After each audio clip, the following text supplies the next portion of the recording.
हाँ तो बच्चों, इस लेक्चर में हम स्टडी करेंगे जो हमारा नेक्स्ट चैप्टर है, चैप्टर नंबर 7, ठीक है, और जिसका नाम है अल्टरनेटिंग करंट। ठीक है, अल्टरनेटिंग करंट, और शॉर्ट में हम इसे एसी से भी डिनोट करते हैं। ठीक है, तो हम इसे बोलेंगे अल्टरनेटिंग करंट। और इसमें हम स्टडी करेंगे बेसिकली कि करंट की जो डायरेक्शन है और करंट का जो मैग्नीट्यूड है वो किस तरीके से वेरी करता है। अभी तक हमने जो पढ़ा है करंट, ठीक है ना, अभी तक जिस करंट के बारे में हमने स्टडी की है वो है डीसी, ठीक है, डायरेक्ट करंट। ठीक है, डायरेक्ट करंट। ठीक है, डायरेक्ट करंट बेसिकली हमको कहाँ देखने को मिला है? हमने हमारी लैब्स के अंदर जो भी सेल्स और बैटरी यूज की है वो किस तरीके का करंट प्रोड्यूस करवाती है? डायरेक्ट करंट प्रोड्यूस करवाती है। ठीक है, डायरेक्ट करंट वो जो प्रोड्यूस हमारा करवाती है तो उसे हम जानते हैं कि हम उसे बोलते हैं डीसी, डायरेक्ट करंट। और डायरेक्ट करंट के कुछ फीचर्स हैं। डायरेक्ट करंट का सबसे मेन फीचर ये है कि उसका जो वैल्यू है, ठीक है ना, वो चेंज हो सकता है बट उसकी डायरेक्शन कभी चेंज नहीं होती। बेसिकली हम देखते हैं डायरेक्ट करंट पे ना तो वैल्यू चेंज होती है ना ही तो उसकी डायरेक्शन चेंज होती है। ठीक है ना, बट मैं कुछ एग्जांपल्स आपके सामने देता हूं जिसके अंदर मेन फंक्शन जो हम देखेंगे या मेन जो हम चीज देखेंगे डायरेक्ट करंट की, कि उसकी जो वैल्यू है, ठीक है, वो तो वेरी कर भी सकती है बट उसकी डायरेक्शन कभी चेंज नहीं होती। ठीक है, तो इसमें हम देखते हैं डायरेक्ट करंट में कि किस तरीके से होगा। तो फर्स्ट देखो, इसमें हम लिख सकते हैं कि it doesn't change, it doesn't change direction, doesn't change direction with respect to time. Time के साथ अपने डायरेक्शन को चेंज नहीं करेगा। ठीक है, वैल्यू कैन चेंज, उसकी वैल्यू या उसका मैग्नीट्यूड चेंज हो सकता है उस करंट का, डायरेक्ट करंट का। ठीक है, तो कुछ एग्जांपल्स हम इसके बना लेते हैं कि किस तरीके से डायरेक्ट करंट होगा। देखिए, यहां मैं ग्राफ बनाऊंगा आई, करंट और टाइम के अंदर।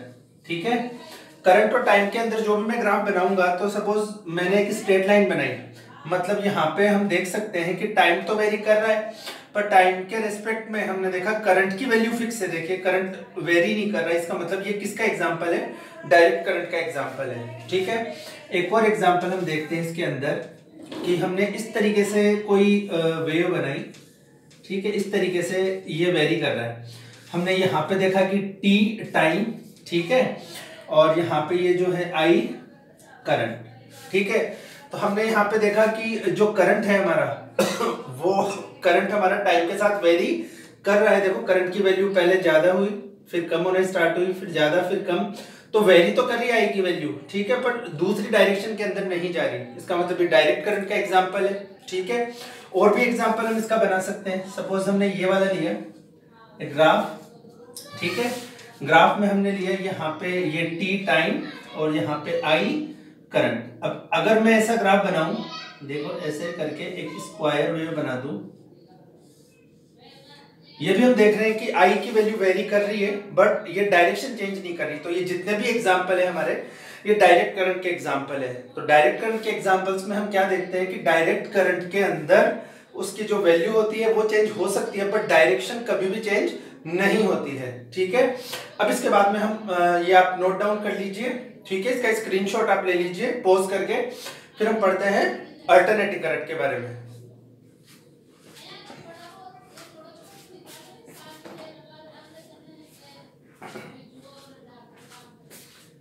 ठीक है, अब हम इसको मिटाते हैं, नेक्स्ट स्टडी करते हैं हम अल्टरनेटिंग करंट।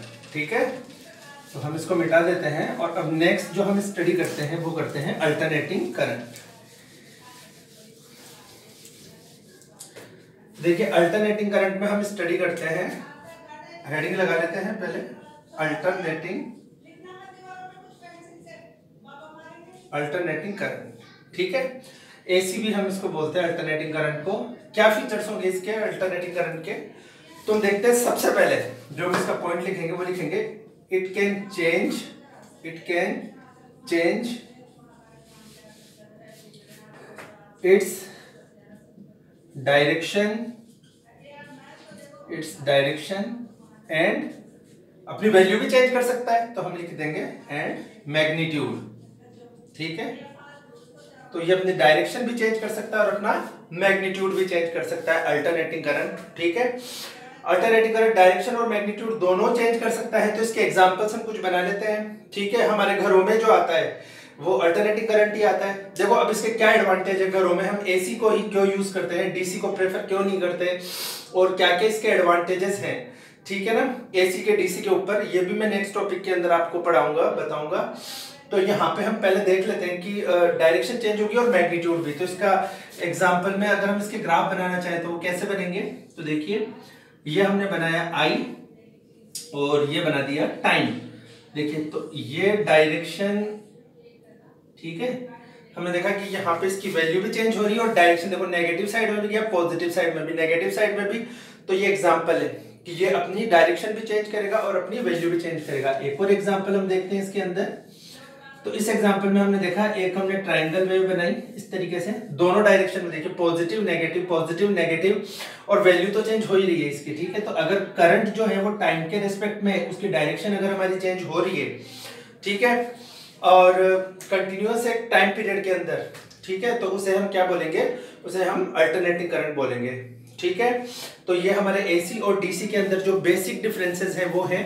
और इसके अलावा कुछ कभी हमें कॉम्प्लेक्स एसी टाइप की जो वेव भी देखने को मिल सकती है, बट वो हमारे कोर्स में है नहीं, तो हम स्टडी उनकी ज्यादा नहीं करेंगे। बेसिकली ये जो एग्जांपल्स है ये हमें देखने को मिलेंगे, ठीक है। अब हम इसमें नेक्स्ट जो है वो देखते हैं कि हम एसी को क्यों यूज करते हैं, डीसी के ऊपर इसको प्रेफरेंस क्यों दी जाती है। तो एक बार आप इसका स्क्रीनशॉट ले लीजिए पॉज करके, फिर हम नेक्स्ट बताते हैं इसके एडवांटेजेस क्या हैं एसी के, या फिर हम एसी क्यों यूज करते हैं, ठीक है। तो उतार लीजिए आप, okay.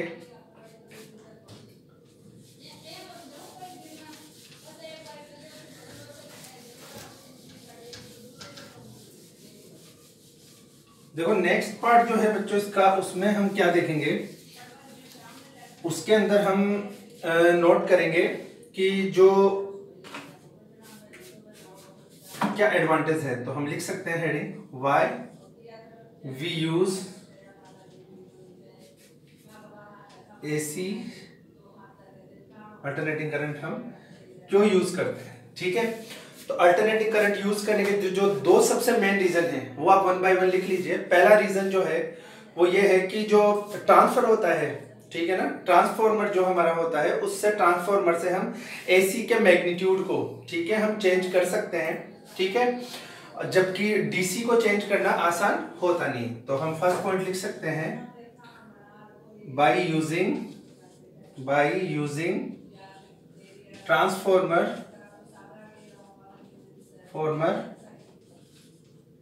we can easily change magnitude of AC, ठीक है। AC की वैल्यू हम इजीली चेंज कर सकते हैं। ध्यान रखना डीसी की वैल्यू हम ट्रांसफॉर्मर से चेंज नहीं कर सकते, क्योंकि वो वैल्यू जो होती है वो डायरेक्शन उसकी चेंज होती ही नहीं है, ठीक है। तो यहाँ पे हमने देखा कि इसकी एक तो अल्टरनेटिंग करंट है, ट्रांसफॉर्मर की हेल्प से, देखो ये दो अंडरलाइन कर लेते हैं, ट्रांसफॉर्मर की हेल्प से इसका मैग्नीट्यूड हम इजीली चेंज कर सकते हैं, ठीक है। दूसरा, एसी जो है हमारा वो लॉन्ग डिस्टेंस तक ट्रेवल करता है, और लॉन्ग डिस्टेंस तक ट्रेवल करने में लॉसेस काफी कम होते हैं, ठीक है। तो सेकंड एडवांटेज भी इसका जो मेन एडवांटेज है वो मेन एडवांटेज हम लिख लेते हैं, the AC can be send at long distance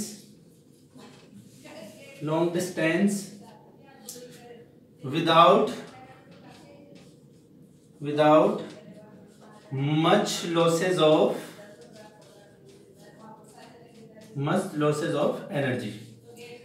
energy का ज्यादा लॉस करवाए बिना हम इसको ज्यादा दूरी तक सेंड कर सकते हैं। तो यहाँ पे हम लिख लेंगे can be send at a long distance, ठीक है ना, without much loss of energy का कम लॉस करते हुए एसी को हम ज्यादा दूर तक सेंड कर सकते हैं, ठीक है। और यहाँ पे देखो एक और इम्पोर्टेंट चीज जो हम देखेंगे इसके अंदर कि जो ये वैल्यूज है एसी की टाइम पे डिपेंड करेगी। अब हमने जो मेन सर्किट कंपोनेंट देखा था डीसी के अंदर, अगर डीसी में हमें करंट को कंट्रोल करना है, डायरेक्ट करंट के अंदर जो हमको अगर करंट को कंट्रोल करना है तो हमने मेन डिवाइस देखी थी रेजिस्टेंस। अगर हम लैब में जाएंगे तो लैब में जाने के बाद हम देखेंगे कि डीसी डायरेक्ट करंट को कंट्रोल करने के लिए लैब में हमारे पास होता है रियोस्टेट, ठीक है, जिससे उसमें एक रेजिस्टेंस वायर होता है जिसपे हम स्लाइड करके रेजिस्टेंस को कम ज्यादा करके करंट को कंट्रोल करते हैं, ठीक है ना, क्योंकि हमको पता है रेजिस्टेंस को ज्यादा करेंगे तो करंट कम हो जाएगा, रेजिस्टेंस कम होगा तो करंट बढ़ जाएगा।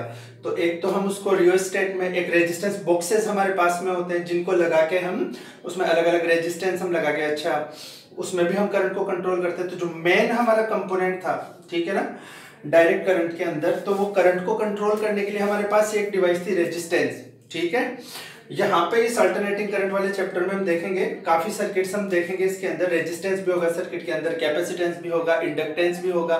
तो किस तरीके से इसमें करंट जाता है, किस तरीके से हम उसकी वैल्यू को कंट्रोल करते हैं, तो वो 1 बाय 1 हम स्टडी करेंगे, ठीक है। तो उससे पहले कुछ और इंपॉर्टेंट चीजें जो हम इसके बारे में जान लेते हैं, ठीक है। तो नेक्स्ट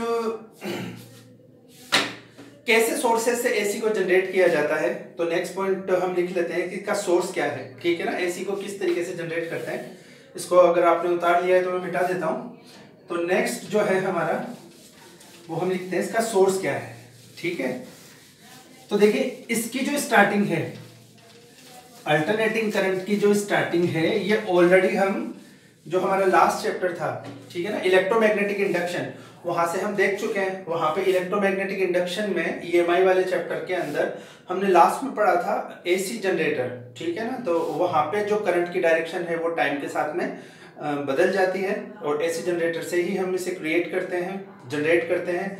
तो इसका सोर्स अगर हम देखें तो सोर्स में हम लिख सकते हैं, सोर्स हम लिख सकते हैं AC can be generated, AC can be generated from such voltage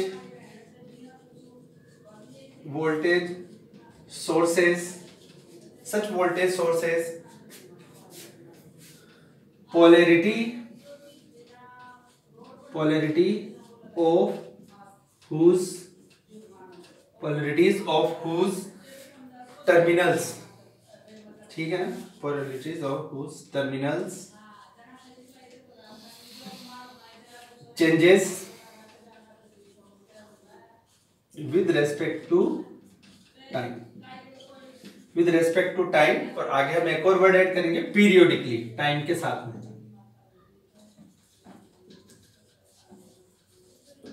ठीक है। तो गिवन टाइम पीरियड के बाद में उसकी पोलैरिटी चेंज होगी। जैसे कि हमने डीसी का सिंबल देखा था, डीसी का हम इस तरीके से सिंबल बनाते थे, जैसे हमने ये बनाया बैटरी का सिंबल प्लस माइनस, तो करंट हमेशा इस डायरेक्शन में जाएगा, ठीक है ना। अगर इस डायरेक्शन में करंट जाएगा तो यहाँ पे हमने देखा इसके लिए इस तरीके से हम सिंबल बनाते हैं। अगर मैं इसको थोड़ा और कंप्लीट करके दिखाऊं आपको, तो इस तरीके से सपोज हमने कोई लोड लगा रखा है, रेजिस्टेंस, ठीक है, रेजिस्टेंस हमने लगा रखा है, यहाँ पे हमने कोई बैटरी बनाई, ठीक है, हमने यहाँ पे लिख दिया प्लस माइनस, तो करंट की डायरेक्शन रहेगी हमेशा ये, ठीक है। यहाँ पे हम कोई लोड जो भी डिवाइस हम लगाना चाहेंगे उस डिवाइस के थ्रू करंट हमारा जाके आएगा। तो करंट की डायरेक्शन हमेशा फिक्स रहेगी, प्लस टू माइनस हम जानते हैं डीसी के अंदर। एसी के अंदर अल्टरनेटिंग करंट के अंदर हम देखेंगे कि ये जो पोलैरिटी है प्लस माइनस से फिक्स नहीं होती, ठीक है ना। तो वहां पे हम ये सिंबल नहीं बनाते हैं, ठीक है। वहां पे हम कैसा सिंबल बनाते हैं, वहां पे हम इस तरीके से एसी का सिंबल होता है ऐसे, ठीक है ना। अल्टरनेटिंग वेव का सिंबल होता है एसी सोर्स, जिसको हम इस तरीके से दिखाते हैं। तो करंट की डायरेक्शन एक बार सपोज पोलैरिटी में यहाँ प्लस यहाँ माइनस आया तो करंट की डायरेक्शन होगी इधर से इधर, ठीक है ना। फिर एक साइकिल के बाद, ठीक है ना, हाफ साइकिल हमने देखा, हाफ साइकिल चलेगा, ठीक है। देखो यहाँ पे हमने देखा ये साइकिल चलेगा, फिर इसकी पोलैरिटी ये नेगेटिव साइड में जाएगा, तो इतना चलने के बाद में अब इसकी डायरेक्शन चेंज होगी हाफ साइकिल के बाद में। तो हमने देखा फिर यहाँ पे माइनस और इधर प्लस आएगा, और जो इसकी डायरेक्शन है उसको हम चेंज कर देंगे, ठीक है। तो हमने देखा इस तरीके से पीरियोडिकली फिर t/2 टाइम तक देखो ये ऐसे चलेगा, फिर इसके पॉजिटिव साइड में आएगा तो पोलैरिटी फिर चेंज होगी। तो फिर हम देखेंगे यहाँ पे प्लस और यहाँ पे इसके माइनस आएगा, करंट की डायरेक्शन फिर चेंज होगी। ठीक है, तो हम इसमें देखते हैं कि करंट की डायरेक्शन पीरियोडिकली इसके अंदर चेंज होगी। ठीक है, इधर से इधर जाएगी, फिर इधर से इधर भी करंट की डायरेक्शन आएगी। दोनों डायरेक्शन में एक गिवन टाइम इंटरवल के बाद में जो है हमारा करंट फ्लो करेगा। ठीक है, अच्छा, इंडिया में जो है हमारे कंट्री के अंदर क्या जो एसी के अल्टरनेटिंग करंट है उसके कौन से स्टैंडर्ड्स है जो हम फॉलो करते हैं। ठीक है, तो हमारे इंडिया में जो है बेसिकली जो हमारे घरों में करंट आता है, ठीक है, तो हम लिख लेते हैं इन इंडिया, हमें याद रखना होगा ये, ठीक है ना, कि हमारे घरों में कितना आता है ये आप अच्छे तरीके से जानते हैं, 220 वोल्ट। ठीक है, और फ्रीक्वेंसी आती है 50 हर्ट्ज।